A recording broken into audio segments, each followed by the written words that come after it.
Halo sahabat budaya, Alhamdulillah hari ini saya sudah tiba di Kampung Wisata Religi dan Budaya yang berada di Kelurahan Sigando, Kecamatan Padang Panjang Timur, Kota Padang Panjang, Provinsi Sumatera Barat.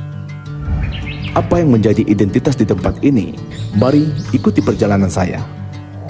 Kali ini saya akan mengajak sahabat budaya semua untuk melihat wajah salah satu cagar budaya Kota Padang Panjang yang menjadi daya tarik di kota ini, yaitu Masjid Asasi, yang merupakan masjid tertua di Kota Padang Panjang. Dahulunya masjid ini dikenal sebagai Surau Gadang, dibangun sekitar tahun 1685 secara gotong royong oleh masyarakat Nagari nan Ampek Jurai. Di antaranya Nagari Gunung, Peninjauan, Jaho dan Tambangan. 4 nagari itulah yang mencetuskan pembangunan masjid. Pada tahun 1702, Surau Gadang resmi diganti menjadi Masjid Asasi. Bangunan ini memiliki motif ukiran yang mencerminkan 3 aliran, yaitu Hindu, Cina, dan Minangkabau.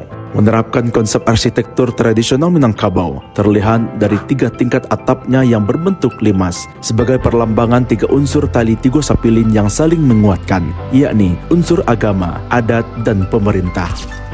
Kawasan ini sangat berhubungan erat dengan pesantren Tawalib Gunung dan menjadi saksi perkembangan syiar Islam, termasuk jejak pemikiran Buya Hamka.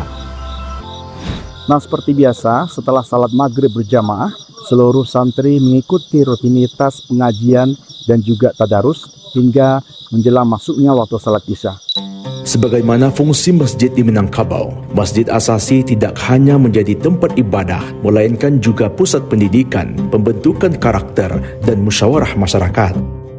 Suasana yang tenang dan damai menghadirkan denyut budaya Minangkabau yang masih sangat kental.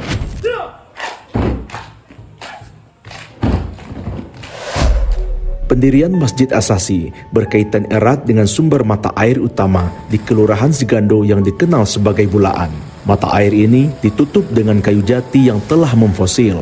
Seluruh konstruksi masjid ini menggunakan pasak kayu tradisional tanpa paku besi. Satu tiang utama sebagai pusat penyangga kerangka dan atapnya yang disebut Tonggak Soko Guru, dikelilingi oleh 8 tiang penyangga yang disebut tiang macu. Seluruh tiangnya masih asli sejak awal didirikan. Inilah mahakarya arsitektur leluhur Minangkabau yang autentik. Di sini kita dapat meresapi jejak perjuangan, toleransi, dan kuatnya nilai spiritual para pendahulu. Masjid Asasi menjadi saksi peradaban Islam di ranah Minang, sekaligus warisan budaya yang patut terus dijaga dan dilestarikan.